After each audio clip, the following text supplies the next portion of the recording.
In Iowa, Ted Cruz sneered at our New York values. I think most people know exactly what New York values are. And I got to say, they're not Iowa values and they're not New Hampshire values. Everyone understands that the values in New York City focus around money and the media. I saw something that no place on earth could have handled more beautifully, more humanely than New York. The people of New York know exactly what those values are. They're the values of liberal Democratic politicians like Andrew Cuomo, like Anthony Weiner, like Eliot Spitzer. If you want to know what liberal Democratic values are, follow Donald Trump's checkbook. Well, New York values and 2 ads, and then you hear Senator Cruz's response. This as a new Associated Press poll is out. This is nationally now. Take a look at this. Favorability ratings, first of all. And there you see Hillary Clinton and unfavorable. And Cruz and Trump and their high numbers there, 26-59, 26-69. Take a look at this. Hillary Clinton voter certainty would definitely vote for. This is national again. And these are voters, 1,076 polled. Would definitely not vote for, 49%. Take a look at Ted Cruz. That number going up, definitely not vote for, 55%. And Donald Trump would definitely vote for, 16%. Would definitely not vote would not vote for, 63%. This is the background nationally you're looking at. Meanwhile, the battle now is in New York, where Trump is up big, at least according to the recent polls. Let's bring in our panel. Judge Andrew Napolitano, Fox News senior judicial analyst, Mara Liasson, national political correspondent of National Public Radio, and syndicated columnist Charles Krauthammer. You know, this is nationally, Mara, but it is still striking to see these candidates with the unfavorable. We have never seen a worse hold-your-nose election than this one is shaping up to be. I mean, it's really extraordinary. We've never had candidates with as high negatives as these people have. And, you know, for the Republicans, it's kind of pick your poison. Do you want somebody within the 50s or in the 60s? But the election will be a choice. And I don't know who it was who first said, please compare me to the alternative, not to the almighty.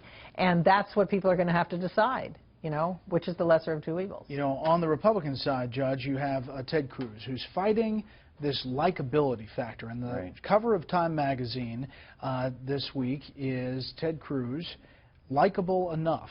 Question mark. And it's interesting. You know, it has dogged him, and if you're in a room with him, you are overwhelmed by his intelligence, but you understand why people say, is he likable? He's not a backslapper, he's not a hugger, he's not a Bill Clinton. He doesn't make you leave the room loving him. You certainly leave the room impressed by his intelligence. But like what Mara said, these numbers will all change when it's 1 against 1, when there is not the level of comparison that we have. Whoever the 1 and 1 are, I think the definitely won't vote numbers will go way down, and people will devolve more into the, does this person represent my issues, then do I want this person as my next door neighbor?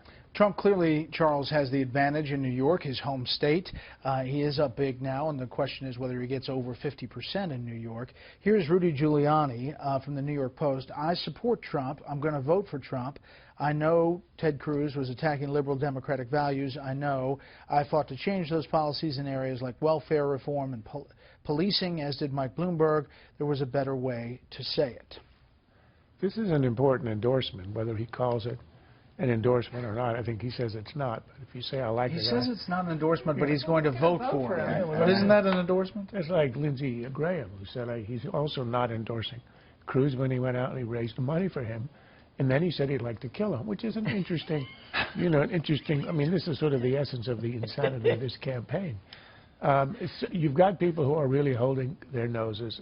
But with Giuliani, you get the feeling that he's sort of sincere in this, and he's relatively unreserved. Look, he is a folk hero in New York, was at the time a folk hero in the country, and I think that's going to help to soften the image for Trump. The other thing is that Cruz is really extremely defensive. He doesn't even have a chance to talk about his issues in New York. He's got to defend the New York value stuff, which was an enormous mistake. It didn't really help him in Iowa. He could have done it without that phrase. And now how does he defend it? He can't.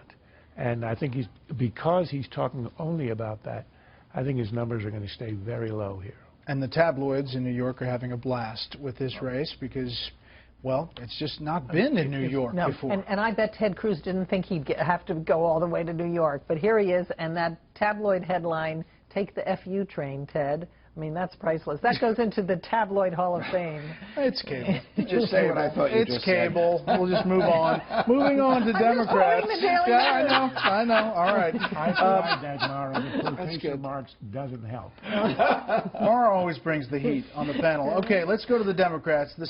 Bernie Sanders defending his attack on Hillary Clinton, saying that she's not qualified to be president.